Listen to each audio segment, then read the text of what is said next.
Olá a todos, boa tarde. Estou aguardando a entrada do candidato Eduardo Lucas para iniciarmos a live de hoje. Por favor, eu peço que aguardem só uns instantes. Ah, chegou. Obrigado, candidato.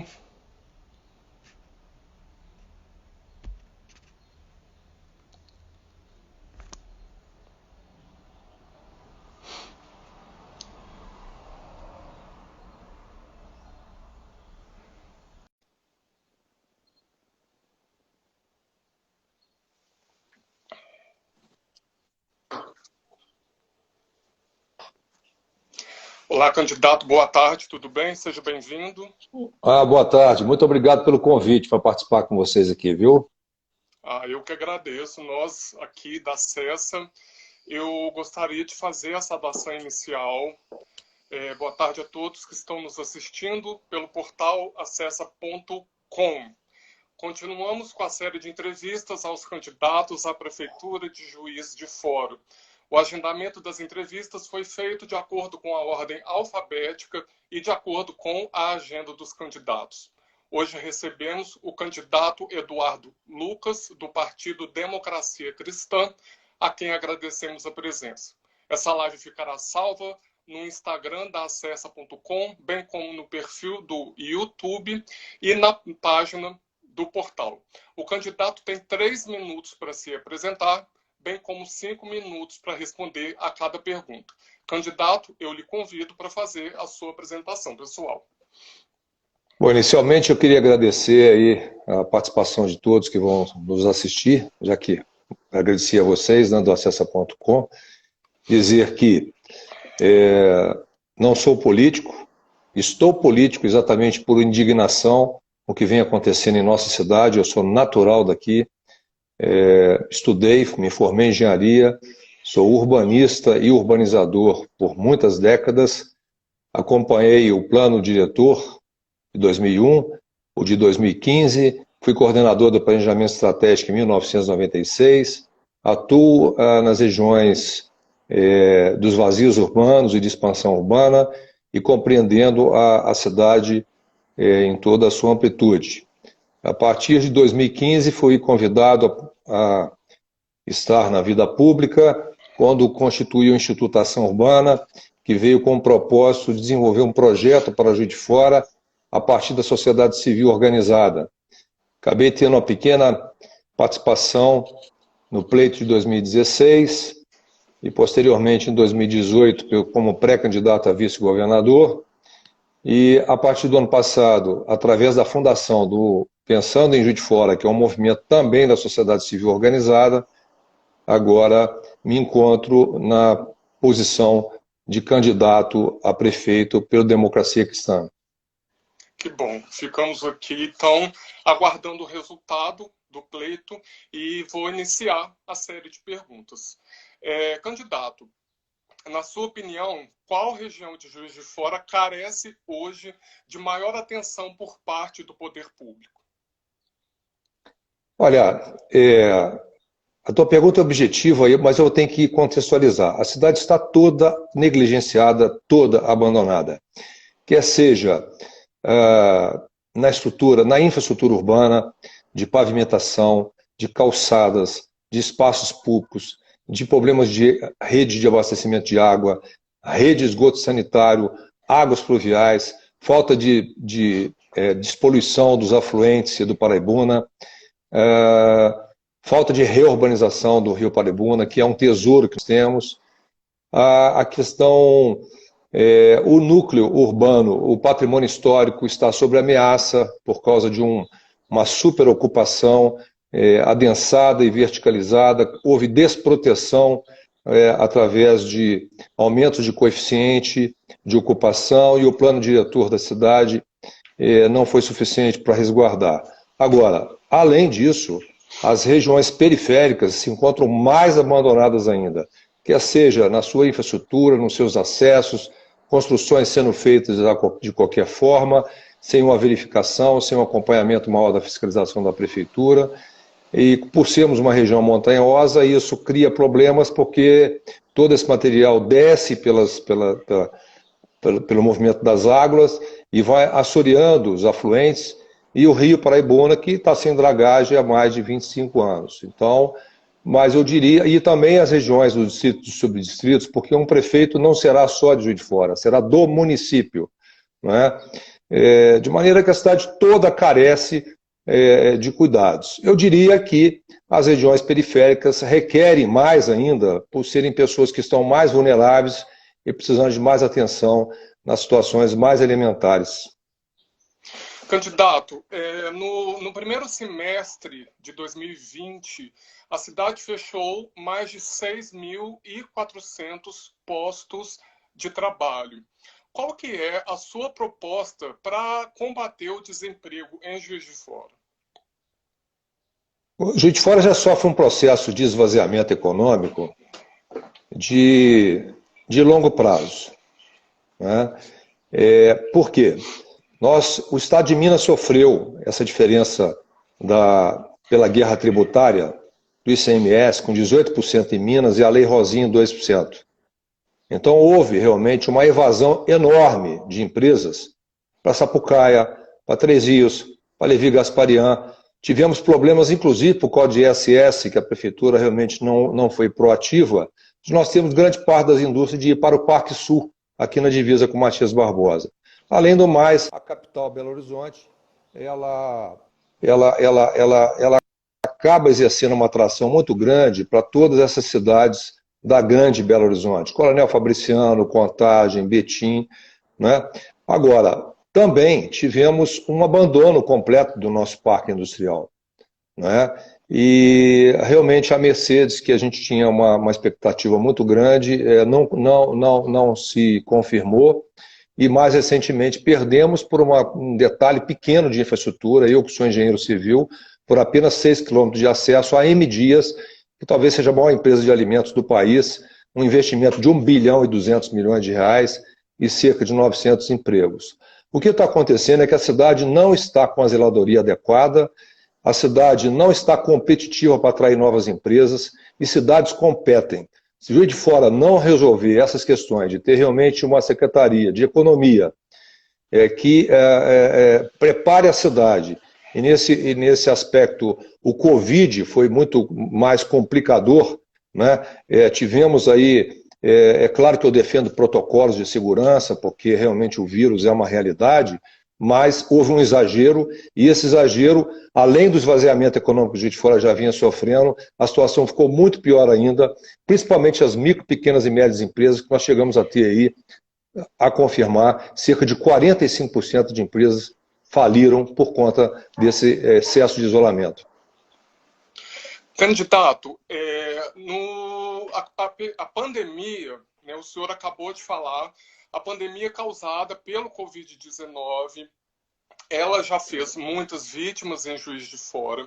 Nossa cidade registra mais de 6.800 pessoas contaminadas e, infelizmente, conta com mais de 250 mortes. Considerando que já estamos em outubro, como o senhor pretende contribuir para a diminuição de casos da doença na cidade, bem como qual é o seu projeto para a saúde pública em geral? Olha, em primeiro lugar, como Juiz de Fora é polo de uma região de mais de 140 cidades, da Zona da Mata e vertentes, e também atende significativamente casos que vêm do Rio de Janeiro, é claro que eu não seria leviano de dar uma resposta sem analisar melhor os números. Mas eu posso dizer que essa quantidade de contaminados, seguramente, uma grande parte não é referente à cidade de Juiz de Fora, ao município de Juiz de Fora. Eu posso fazer uma abstração numérica, porque, engenheiro que sou, a gente trabalha muito com estatística, eu arriscaria dizer que metade desses casos não são de Juiz de Fora. E no que diz respeito à questão dos óbitos, eu diria a mesma coisa, né? Porque uma coisa é decorrente da outra. Além disso, tenho informações que grande parte dos casos que foram identificados em certidão de óbito como Covid teve o Covid como um fator, mas não necessariamente pode dizer que foi o Covid que foi a causa mortes. Então, há que se abstrair, há que se extrair, melhor dizendo, dessas informações, um extrato, uma informação mais detalhada, por exemplo, com relação à questão da idade, das pessoas que têm comorbidades e tudo mais, e aí esse número não vai ter essa relevância tão absoluta conforme tem se apregoado. É claro que eu sou defensor, eu sou filho de médico, sou casado com médica, a gente requer todo o cuidado com relação aos protocolos, né? Mas não justifica, por exemplo, a abertura, a utilização de transporte público completamente lotados, não justifica supermercados completamente lotados e outros setores da economia ficar com rigor absoluto, né? Temos casos aí de injustiças de que foram multados, autuados, sendo que outros tiveram facilidade. Além do mais, eu diria que, por exemplo, o setor cultural, você abre restaurante, você abre bar, mas você não pode ter o pessoal da cultura exercendo o seu mistério, né? Eu seria muito cauteloso com relação à análise estatística desses dados que nós temos, e eu sou defensor de uma abertura, de uma flexibilização, para que a cidade não tenha muito mais consequências dramáticas de enfermidade, de depressão, de ansiedade e de morte, principalmente porque Juiz de Fora é uma cidade que eu também defendo que não seja tão concentrada, tão verticalizada, que é um fator maior de contaminação. Candidato, o senhor vê no IPTU progressivo no tempo, bem como no Instituto da Desapropriação de Imóveis Inutilizados ou Abandonados, uma possibilidade de apaziguar a situação orçamentária do município? De forma alguma, eu não vejo por aí o caminho de resolver a questão financeira da prefeitura. A prefeitura tem uma máquina hoje muito inchada, extremamente inchada. Essa máquina ela não tem trazido com eficiência, com eficácia, retorno na prestação de serviços para a cidade de Juiz de Fora. Eu não responsabilizo grande parte dos funcionários, porque depende de uma gestão eficiente. Os mandatos que Juiz de Fora tem tido não são eficientes, não são eficazes. A prefeitura está tremendamente politizada, as secretarias da cidade não estão com técnicos competentes para que possa extrair novamente do quadro de funcionários municipais eficiência no serviço. A população está, digamos assim, completamente decepcionada com a prefeitura. Isso aumenta demais a inadimplência. O IPTU de Juiz de Fora é muito alto, a alíquota é muito alta, cerca de 35% da base cadastral de Juiz de Fora não está levantada, então tem 65% da cidade está pagando por 35% que não paga. O IPTU progressivo é um processo muito tirânico, que não deve acontecer. Eu defendo um IPTU muito razoável, muito justo, exatamente para que não haja um aumento da inadimplência, que todos possam pagar e que não sejam asfixiados, estrangulados, principalmente com o esvaziamento econômico que a cidade tem, e agravado pelo pós-Covid, de forma que isso passa a ser mais um fator de fechamento de empresa, de estrangulamento do orçamento das famílias. Defendo sim, gostaria de dizer, de colocar todos, sem exceção, pagando IPTU, para que o IPTU seja justo, para que haja menos inadimplência e para que todos paguem e que não sacrifique mais a nossa economia. Candidato, como o senhor vê o serviço público municipal e qual é a sua proposta para a situação previdenciária? Se você puder repetir a pergunta, me deu uma falha técnica aqui. Sim.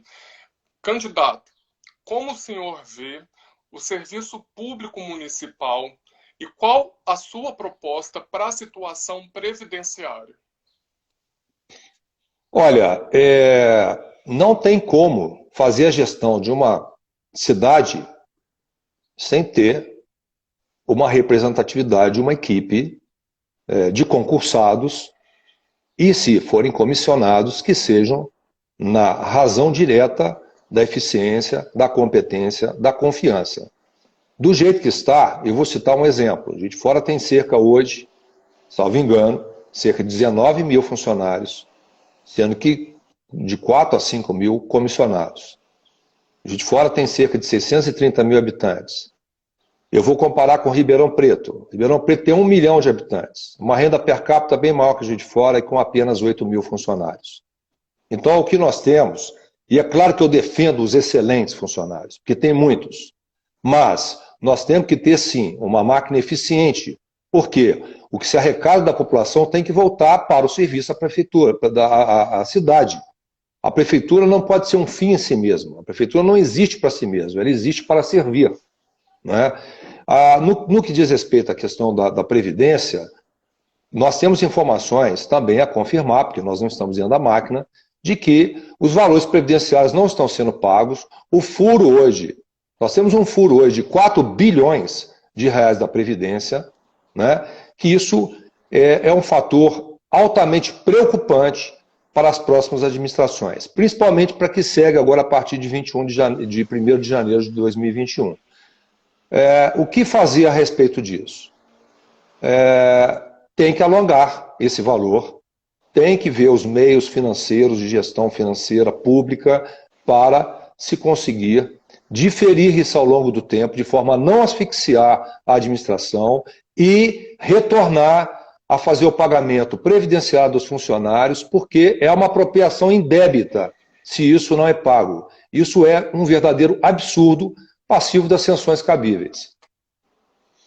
Sim, senhor. Candidato, finalizando a última pergunta.